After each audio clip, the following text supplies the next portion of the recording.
everybody, and welcome to Somerset Youth Theatre. This is our 4th week. Gosh, I hope you're all well and you've had a lovely week.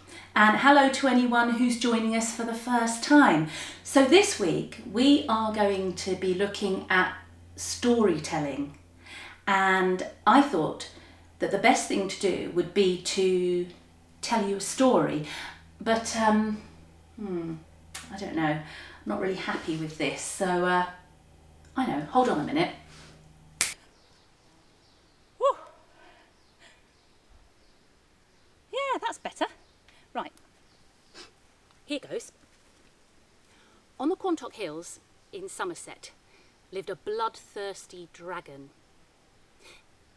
It would rampage through the countryside at night, eating every living creature in its path. By day, it would coil up like a serpent and sleep. It was known as the Girt Worm of Shervidge, and this is its story. Every year, in late September, folk would come together for the famous fair in Bridgewater. They would come from everywhere, from the hills, from the villages. They'd come from Crocombe and Hestercombe, from Holford and Stolford, Stegursey and Stegumber.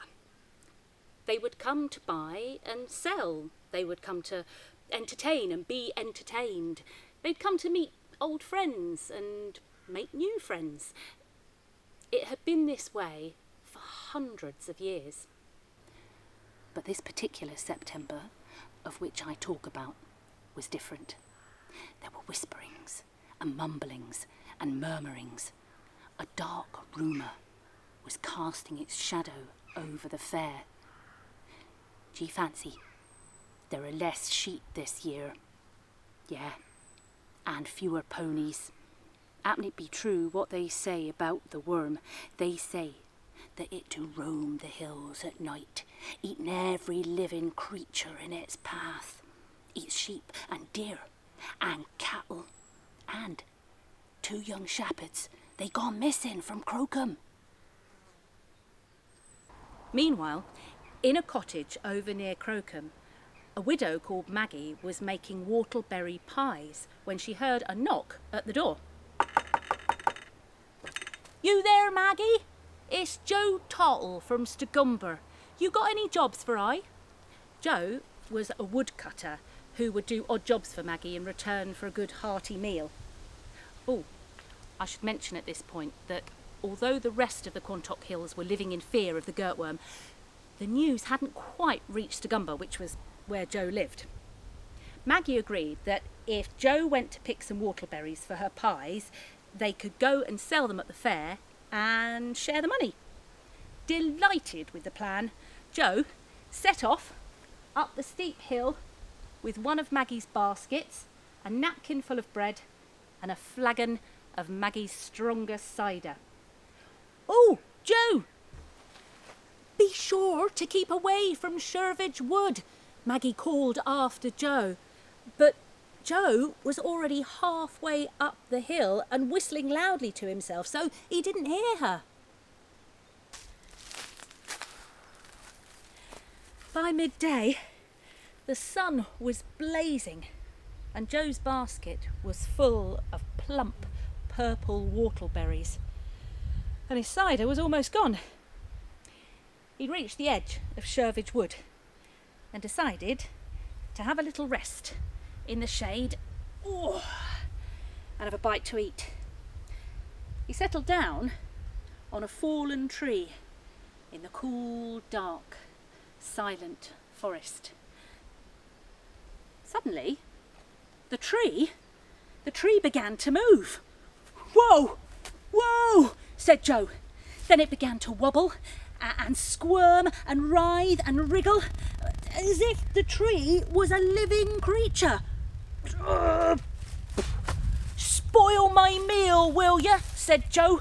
"Take that, and that, and that."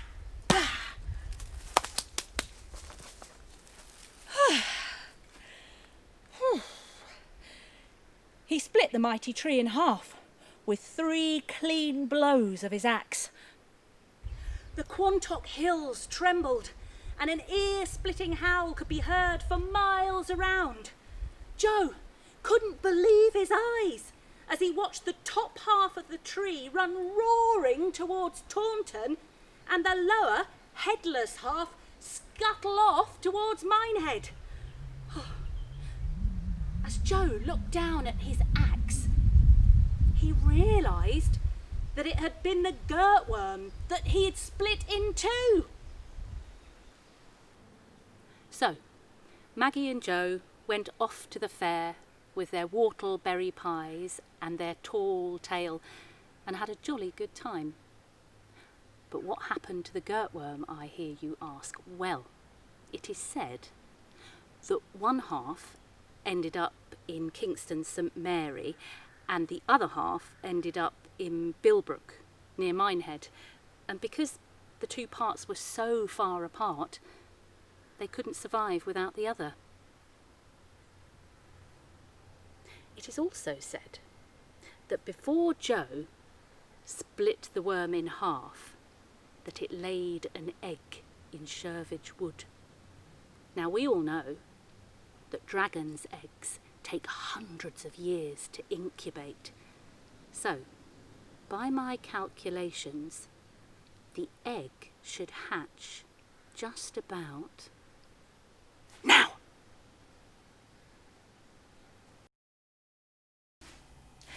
Did you enjoy that story? Do you know what? I forgot to click my fingers to get home, so I had to walk all the way here from Shervidge Wood. I'm exhausted. Anyway, so now we're going to think about storytelling, and you're going to do some storytelling with me.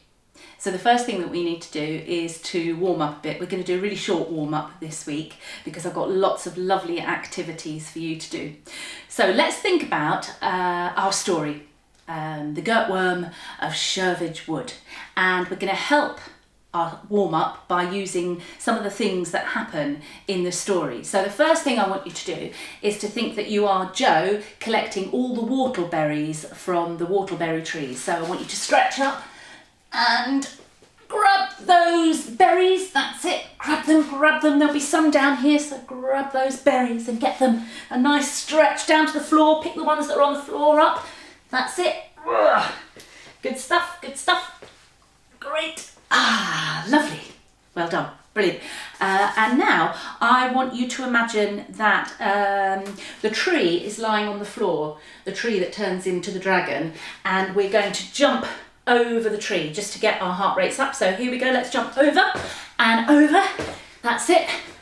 Brilliant. Go as high as you can. How fast can you do it? Over the tree. That's it. Good. Great stuff. Okay, we've picked berries, we've jumped over the tree.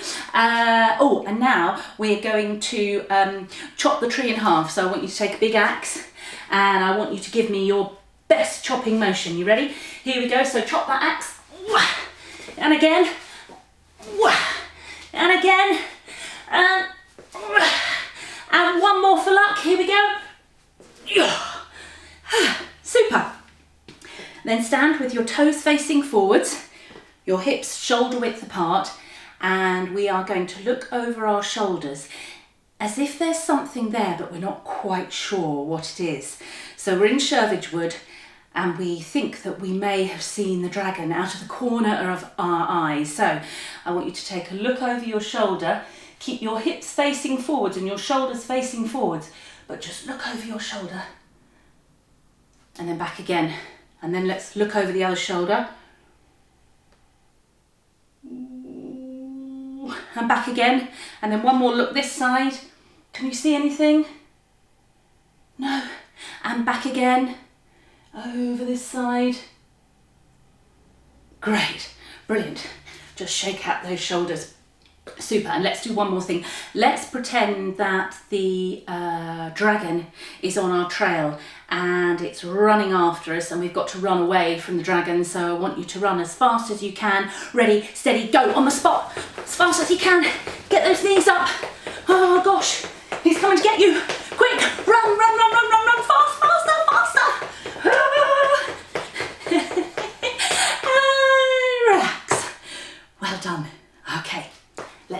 Nice deep breath in through the nose, like that. And then breathe out through the mouth. And breathe in through the nose. And out through the mouth. Super. Great.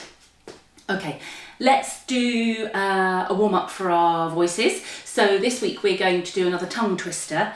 And this tongue twister goes, I'm not a dragon trapper, I'm a dragon trapper's son. And I'm only trapping dragons till the dragon trapper comes. Okay, let's do it line by line. So I'll say it and then you say it. I'm not a dragon trapper. I'm a dragon trapper's son.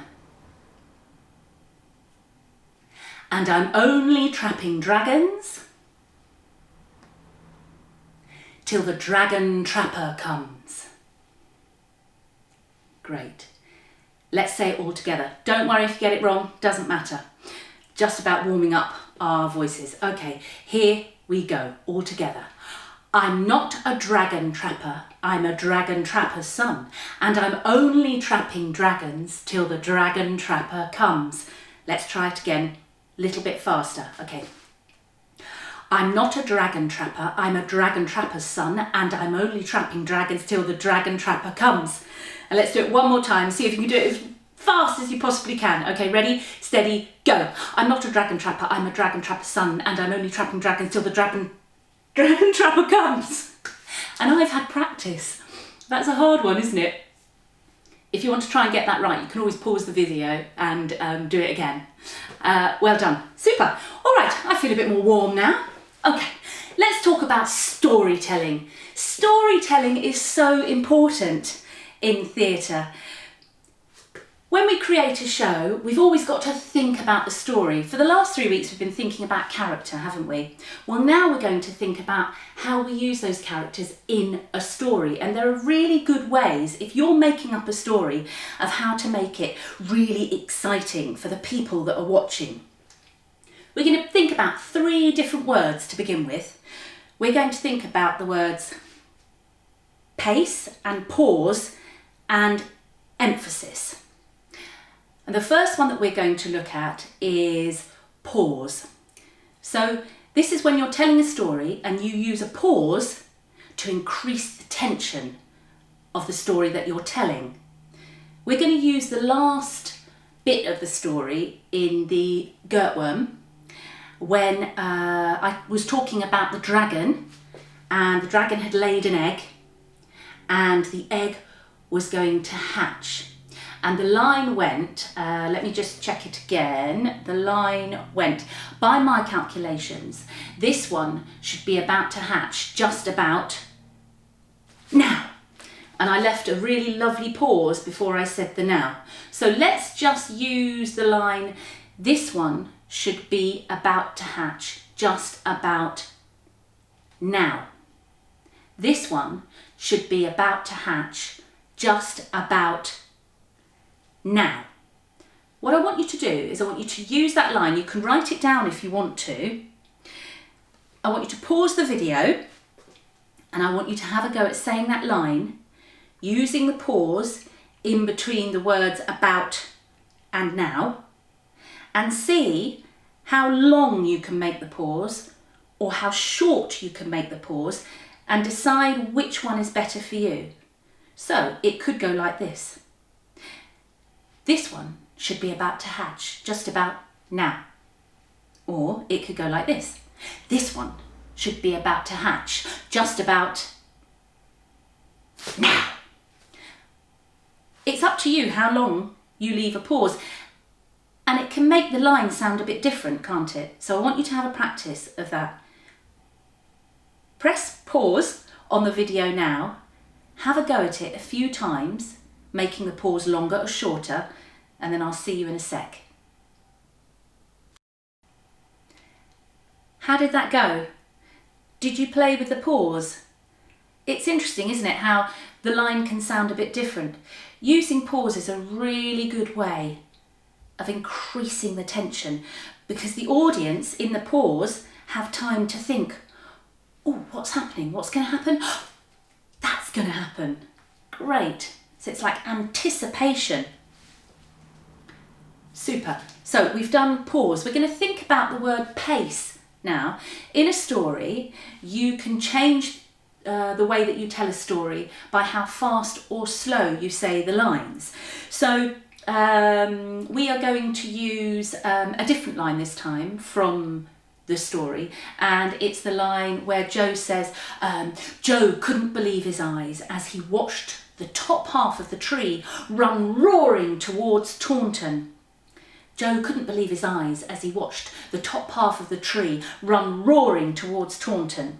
We're not going to pause the video at the moment. What we're going to do is we're going to do it all together, and we're going to try to say that line really slowly, and then we're going to try and say the line picking up the pace, making it a bit faster, and then we can decide which one we think is best.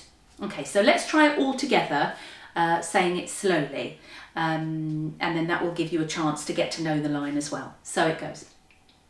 Joe couldn't believe his eyes as he watched the top half of the tree run roaring towards Taunton. Let's do it again and do it slowly, all together. Here we go. Joe couldn't believe his eyes as he watched the top half of the tree run roaring towards Taunton. Okay, super. Now let's say it with a bit more pace, a bit more urgency, and see if that makes a difference to how the line sounds. So don't worry if you don't get the line completely right, that doesn't matter, but let's try and get the urgency in our voice there. Okay, here we go. Joe couldn't believe his eyes as he watched the top half of the tree run roaring towards Taunton. Let's do it again. Joe couldn't believe his eyes as he watched the top half of the tree run roaring towards Taunton. Super. I'm going to give you a chance now to say it fast to me. Okay, ready? I'm going to go 1, 2, 3, and then you're going to say the line. Ready? 1, 2, 3, go.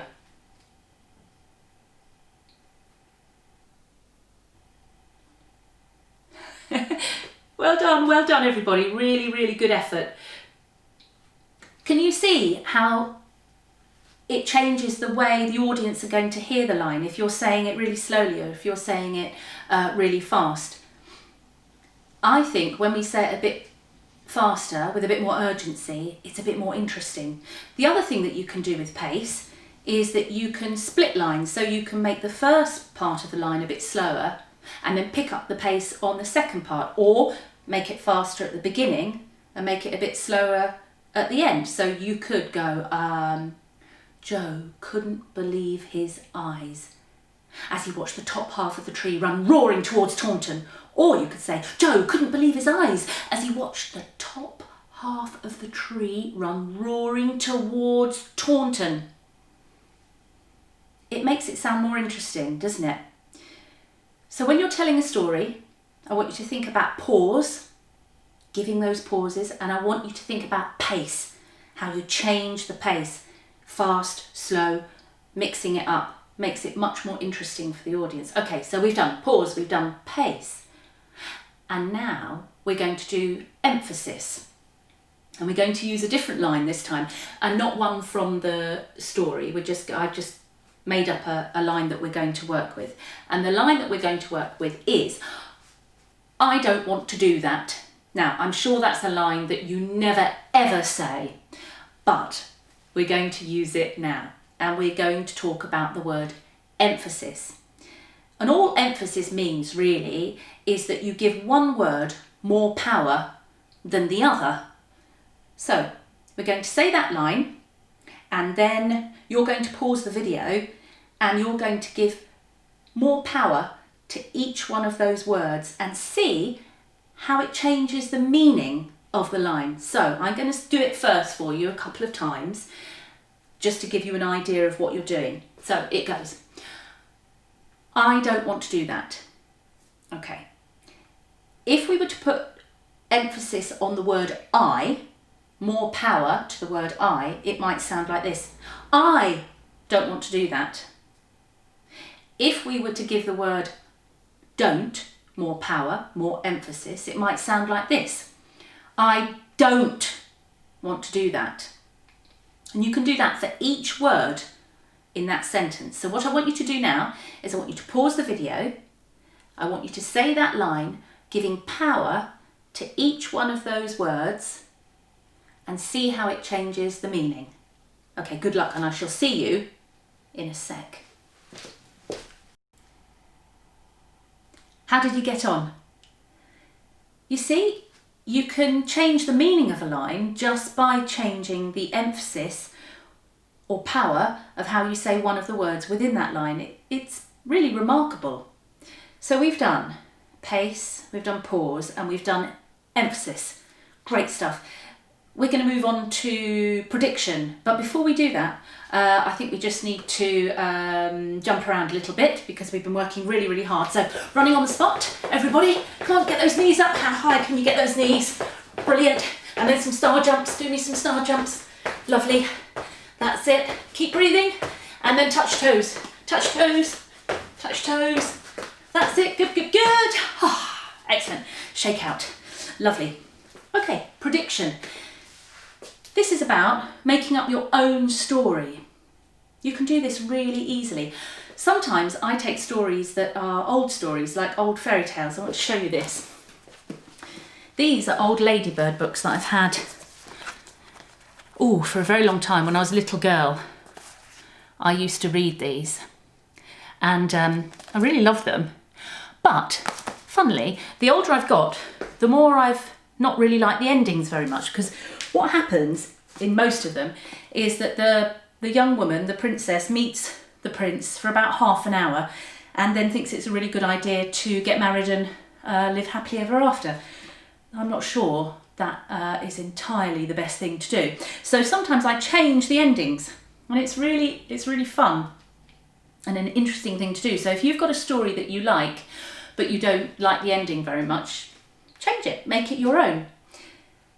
We're going to make a story together now, and we're going to use prediction to do that. So what I'm going to do is I'm going to give you about 4 lines, and you're going to finish the lines off for me. So it's going to go like this. I'm going to say, once upon a time there was a girl called, and then you're going to finish the line for me. So you're going to give me the name of the girl. And then we'll do that for each line and we'll see how it goes. We'll do it a couple of times. Okay, so here we go. Once upon a time, there was a girl called... Brilliant. Have you got a name? Super. It can be any name. She lived...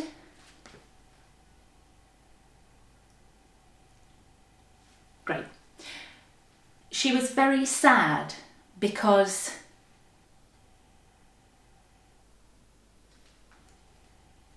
So she decided to...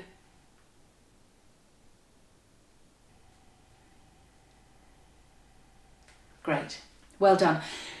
So you see, you can make up your own story. So I could do that. I could say, once upon a time there was a girl called Mavis. She lived in a huge castle on the top of a hill. She was very sad because her favourite horse in all the world had run away. So she decided to pack up a rucksack and go on an adventure to find her horse. I just made that up on the spot. So what you can do is you can take those 4 lines. Once upon a time, there was a girl or a boy. He, she lived. She was very sad. He was very sad because. So he, she decided to. And already you're creating your own story. And from there, you can take the story wherever you want to. So it's just a really quick and easy way of creating a new story. And like I say, you can take one of these old storybooks, one of the fairy tales, and you can decide to change the story entirely. Once upon a time, there was a prince. Well, it doesn't have to be a prince. Once upon a time, there was a dog. When he grew up, he wanted to marry a princess. When he grew up, he wanted to be a fashion designer. But he wanted her to be a real princess, but he wanted to work for a really big fashion house. I say that because he looks absolutely dapper there, look at that. So you see, you can make up your own story. It's a really lovely way of doing it. Well done. Well done, everyone. All right, we're going to move on now, and we are going to play a game, and this game is called My Cat Is. And I'm going to have a little helper to do this one. So Dorothy, my daughter, is going to come and help. Some of you know Dorothy already. She did last week. Come on, Dorothy, come on. Here we go. So we're going to do our two last exercises together. You feeling all right? Yeah. Cool. All right. So what we're going to do is we're going to go through the alphabet, probably not the whole alphabet, otherwise we'd be here until next week. And we are going to give some descriptive words, some adjectives to our cat. And so that, say the line is, my cat is a, and then Dorothy will give me a descriptive word about her cat, and then we'll go to you, and you can give a descriptive word about your cat. And this is just about showing how in stories, if we can use descriptive words, it can make it sound so much more interesting. Instead of just saying, my cat is a cat, my cat is a brilliant cat, my cat is a super cat. Let's start with the letter A, because that's at the beginning of the alphabet. All right, so you ready, Dorothy? Mm-hmm. Right, so I'm going to say, my cat is a... Awesome cat. Awesome cat, well done, very good word, brilliant. Okay, so now your turn. So you can think of another word beginning with the letter A. You ready? My cat is a... Oh, that's very good. Yeah, very good, very good. Yes, well done, well done. All right, let's do B now. You want to do another one? All right. All right, brilliant. Okay, so my cat is a... Beautiful cat. Beautiful cat. And we do have two cats, don't we? Yes. And they are beautiful. Yes. Yes, very beautiful. All right, so now it's your turn. You're going to use the letter B to describe your cat. My cat is a... Really? Oh, I didn't know that. Well done. Do you want to do one for me? All right. All right, so I'm going to do C. C. Okay, right, ready. My cat is a... Curious cat. Do you know what we just did then? What did we do? We just had some alliteration, didn't we? Yes. Because there were two words beginning with the same letter. Curious cat. That's another really great way of making your story sound interesting and juicy by using the same letter to describe what you're talking about. So you could take it further, couldn't you? You could go, my cat is a cunningly curious, cute cat. And then you can really make it sound super. Do you know what? Often, if you watch the news, if you listen to politicians talking, they will often do things in threes as well. My cat is a curious, cute, confident cat. The power of three. We might talk about that a little bit more in some other sessions, but it's something to think about. Okay, so we've done A, B, C. Should we do a few more? Okay. All right, so shall I do one for you now? Okay. And then the guys at home can do one. So my cat, with D, yes. My cat is a... Detective cat. A detective cat. Mm-hmm. Very good, very good. All right, your turn. My cat is a... Yes, they're good. They're really good. Brilliant. And you do one for me, and let's do the letter, what comes after D? E. All right. My cat is a... Enormous cat. I couldn't think of anything for a minute there. All right, so you have a go. Is E quite difficult? I don't know. All right, so you're going to use the letter E. Are you ready? My cat is a... Oh, yes. Yes, well, I wouldn't have thought of that one, would you? No, they're very good, aren't they? They're very, very good. Well done, everybody. Do you ever have trouble going to sleep at night time? I know I do, and I know Dorothy does sometimes, right? Yeah.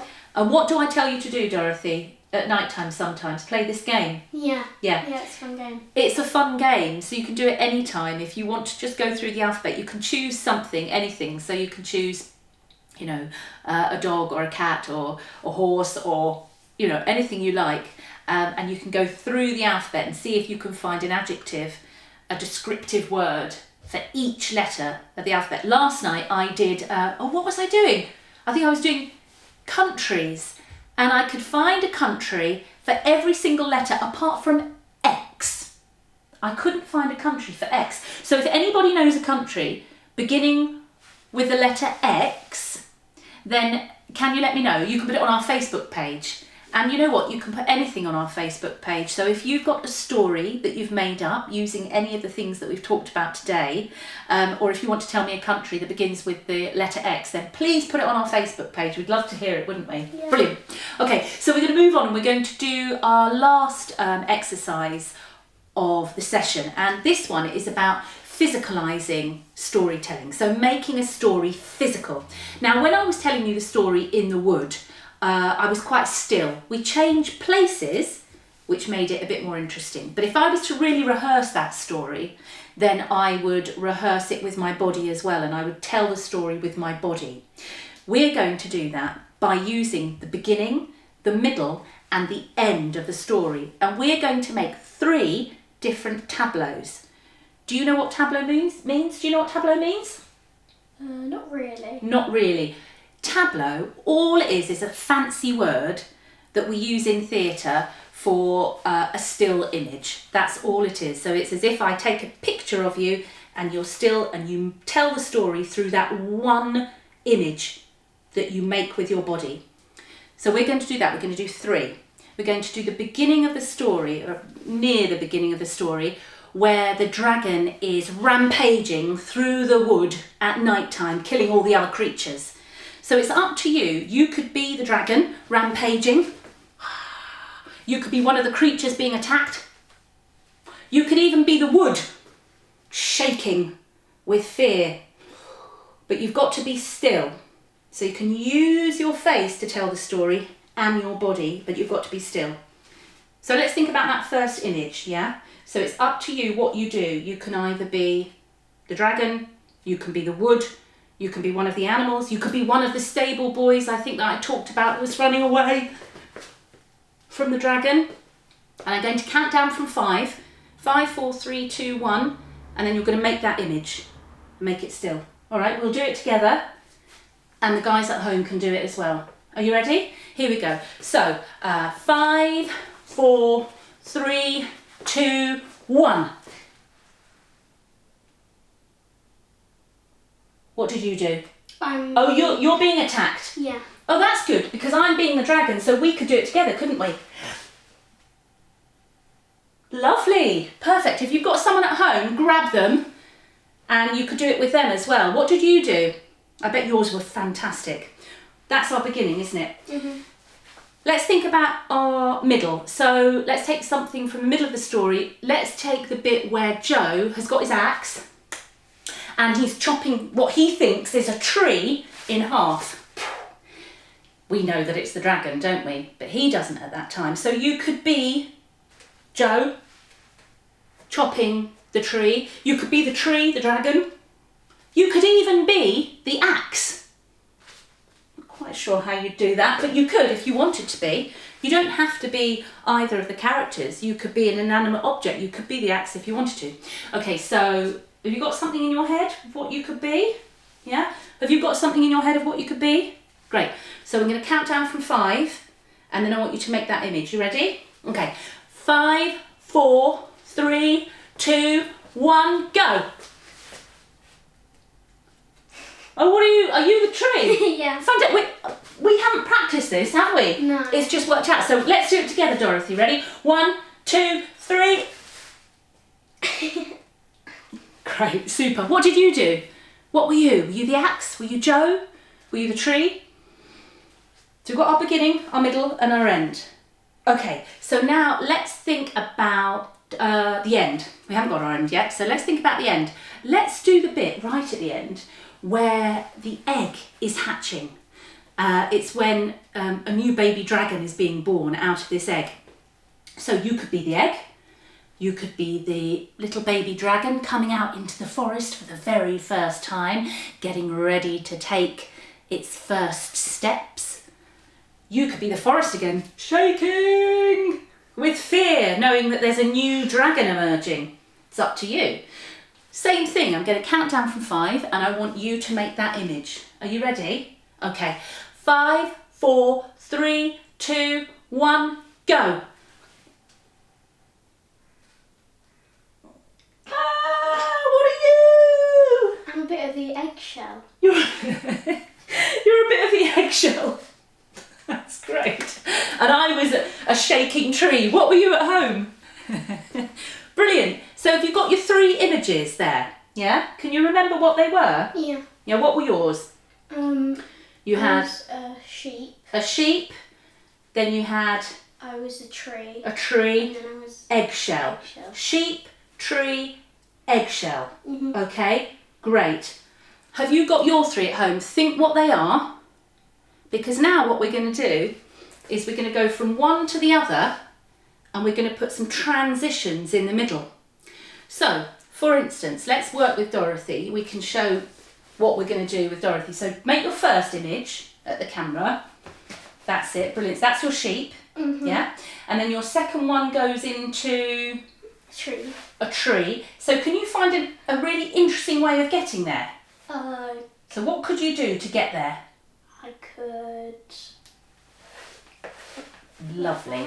So you're going to go from here up to here. Fantastic. That was a great transition because it's interesting to look at. So think about how you could make that first transition. Think about it for a bit. See if you can practice it. So Dorothy, you practice yours. You practice yours at home. Ready? Go.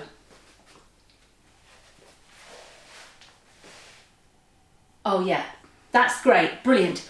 All right. So then we're going to go from our middle image to the ending image. And yours was that you were the eggshell. Could you use a different level here for that, do you think? Yeah, I could use the floor. You could use the floor, couldn't you? So go from your second image, like that, and then where would you go? How would you get down to the floor? I could go like that. Oh, I like that, the way you did, like that. That was nice, because it made it look a bit more interesting, didn't it? Yeah. Great. So that was super. What about at home? Can you make that transition between that middle image to that last image? Have a think about how you could do that while Dorothy is practicing her middle to her end image. Off you go. You do it too. Great stuff. So have we got the 3 moves and the 2 transitions? Yeah. You got it in your head? Have you got it in your head? Remember, you can always stop the video and think about it for a bit and then try it. What we're going to do is we're going to do it to some music. So I'm going to put some music on and you're going to make those transitions and those images. And I'm just going to go. You're going to start, and you at home, you can start to do yours as well. All right, here we go. So where is my music? Let's see if it will come on. Yes, it will. Super. So we're going to use that music. I'm going to stand back and I'm going to watch you and Dorothy, and you're going to go from the beginning image. All right, you ready? Ready at home, everybody? Here we go.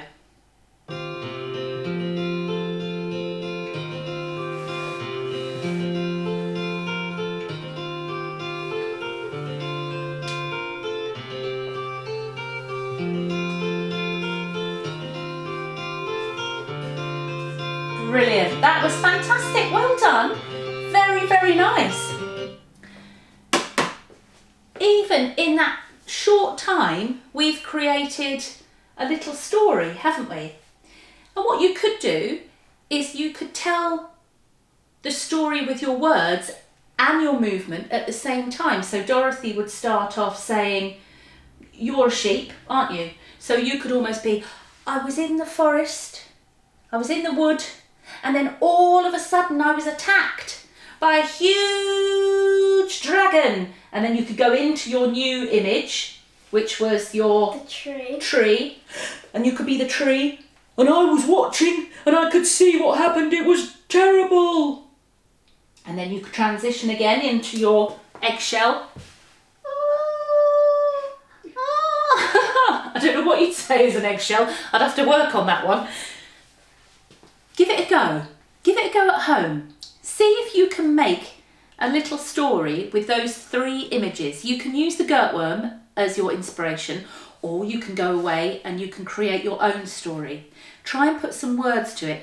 And what we would really love is we would love to see some of that stuff on Facebook. It would just be so nice, wouldn't it, to see it? It would be really great. So if you could put some of those things on Facebook, then we'd love to see them.